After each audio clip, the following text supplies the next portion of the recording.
जयकारा शेरा वाली दा बोल सच्चे दरबार की।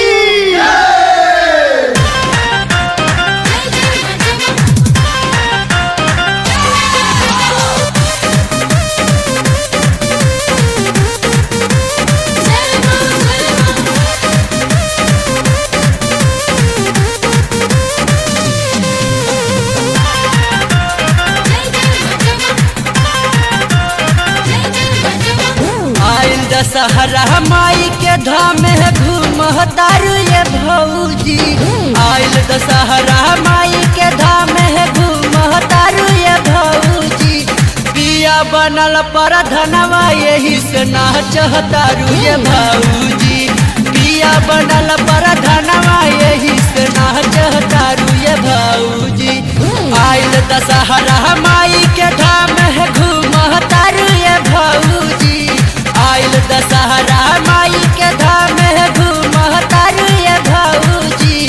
पिया बनल पर धनवा यही से नाचतारू ये भौजी।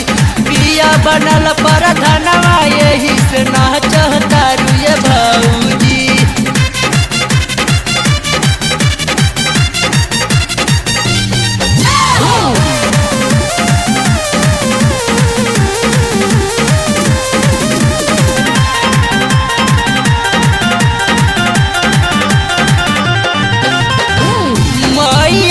बसरो गैलू जीवदानी। बम्बे में बम्बा देवी खूब घूमतानी। मई हर बसरो गैलू जीवदानी। बम्बे में बम्बा देवी खूब घूमतानी। यह धाम वह धाम फूल माला चढ़ावा तारू ये भौजी। यह धाम वह धाम फूल माला चढ़ावा तारू ये भौजी। पिया बनल पर धनवा यही से नाचतारू ये भौजी। पिया बनल पर धनवा यही से नाचतारू ये भौजी।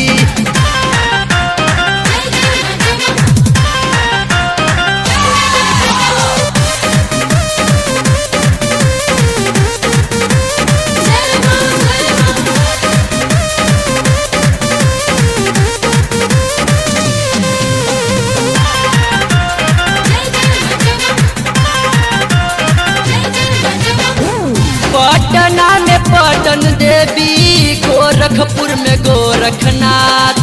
आरा में आयरन देवी सुनले हई बड़ा नाम। पटना में पटन देवी, गोरखपुर में गोरखनाथ।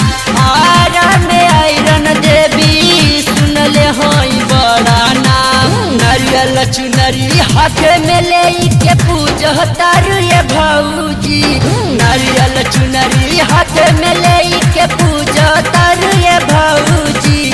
पिया बनल पर धनवा यही से नाचतारू ये भौजी। पिया बनल पर धनवा यही से नाचतारू ये भौजी।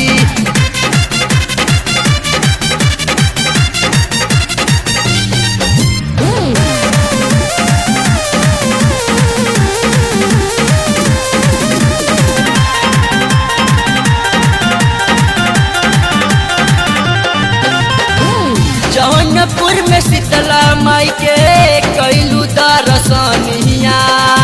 मिर्जापुर में विंध्याचल से मांगलू